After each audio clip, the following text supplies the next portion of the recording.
Assalamu alaikum wa rahmatullahi wa barakatuh. Who do you go to when you need something? Who do you go to? Bang!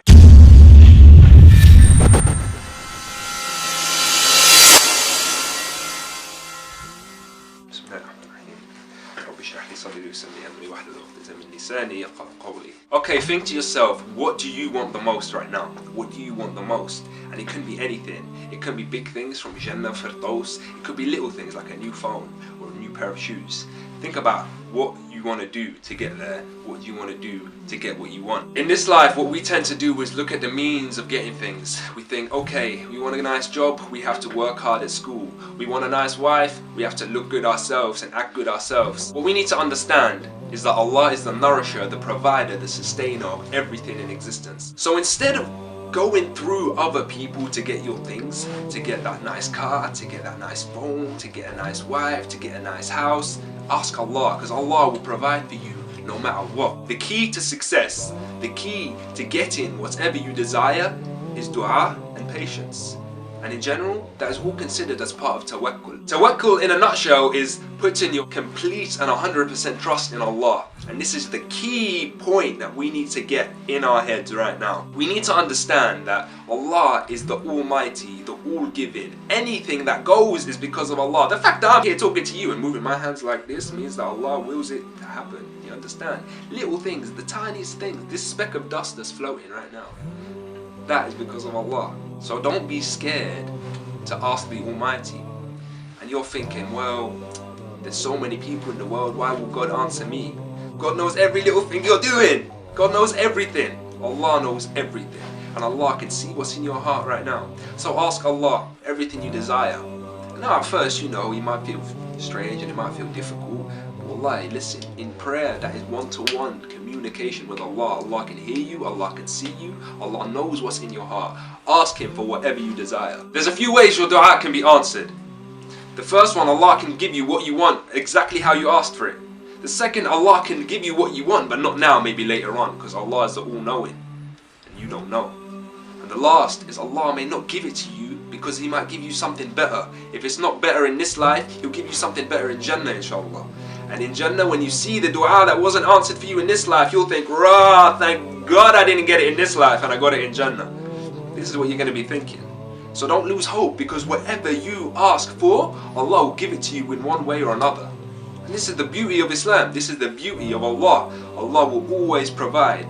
So have trust in Allah, have tawakkul in Allah. Now you have to measure how much you want something and how much you're willing to put in to get out. Do you understand? Now of course we have to do the things ourselves. Allah has given us hands, Allah has given us feet, Allah has given us a body to carry out actions to attain what we want. For example, we will go to school every day, we will go to uni every day, we will go to work every day to get what we need, to get some material possessions and this and that. But when it comes to spiritual things, when it comes to trying to attain Jannah, we have to ask for Allah. And as well as that, when we're trying to do and get material things, we have to ask Allah as well, because Allah will only provide for us. There is no one else. You have to understand, if the whole world came to attack you, they wouldn't be able to do it unless Allah let them. And if the whole world came to give you good, they wouldn't be able to do it unless Allah let them. Whatever happens, the smallest pin dropping happens because of Allah. Every single leaf that drops happens because of Allah. So you need to understand that everything that happens is Allah's will. Before the whole universe was created, before all of creation, Allah wrote down everything that was going to happen. So at the end of the day, Allah knows exactly what's going to happen. Allah knows exactly what's going to happen, and you have already got what's written to you. What's written to you is coming. It's in the future. You don't know what's coming. But whatever's going to happen is going to happen, and you can't change that. But what you can do is trust in Allah, because Allah will always provide for you with a clear heart, clean intentions, sincerity. Allah will provide for you. Why wouldn't He? You're doing your best. Allah is the most gentle and the most kind, and He will always supply for you. Here's a tip.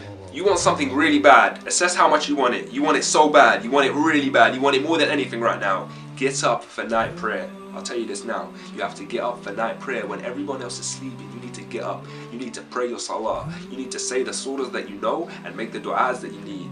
Get up and make those du'as in the middle of the night. Allah comes down in the last third of the night and He asks, who are the slaves that are asking of me?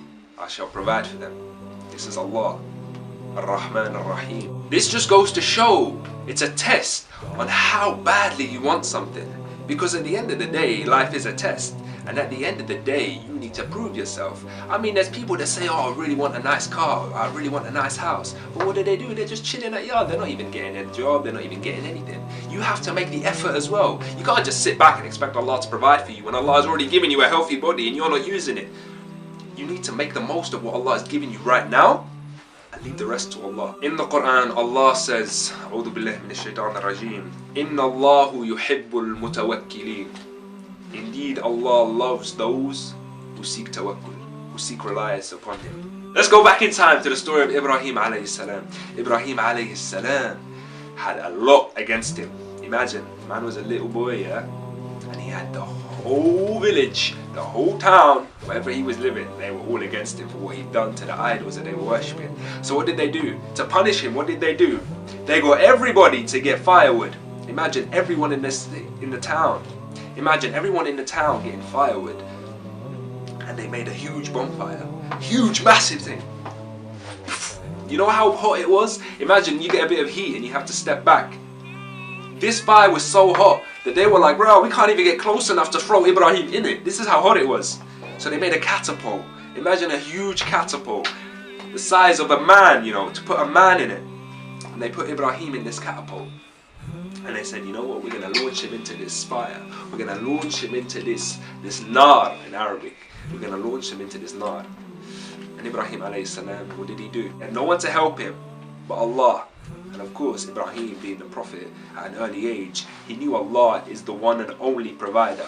So he asked Allah. So the angel Gabriel came down to Ibrahim alayhi salam. And what did Ibrahim alayhi salam say? He was like, I don't want you. No offense, literally, no offense, I don't want you, but I want Allah. I want to go straight to Allah. I want Allah to provide for me straight. No middleman. So what did Allah do? Allah told the fire. Allah told the fire to be cool. Allah told the fire to be cool. Ibrahim alayhi salam had his 100% trust. Imagine you're in a catapult. The whole town is trying to kill you. The fire is over there and you're going to get launched into it. You've got nothing left. Of course, you've got Allah. Allah is everything. Allah told the fire to be cool. Ibrahim flew into the fire. Ibrahim landed in the fire. And wallahi, he was chilling. He didn't feel anything. The fire was relaxed. And Ibrahim, when he got older, he was asked, what was your best time of your life? Ibrahim alayhi salam replied, the time I was in the fire. The time I was in the fire. Imagine that. Imagine that. That man was shocked. That man didn't know what was happening. Because Allah can do anything. Innahu ala kulli shay'in qadir. Allah is capable of all things. So don't worry. Why are you worrying when Allah is here and listening to you? Why are you worried about not getting that thing that you want? Or not getting that job that you want? Or not getting to Jannah even? Don't worry, just trust Allah and do what you have to do. Allah has provided you with everything you need. Ears, nose, mouth, everything. Hands. Use them.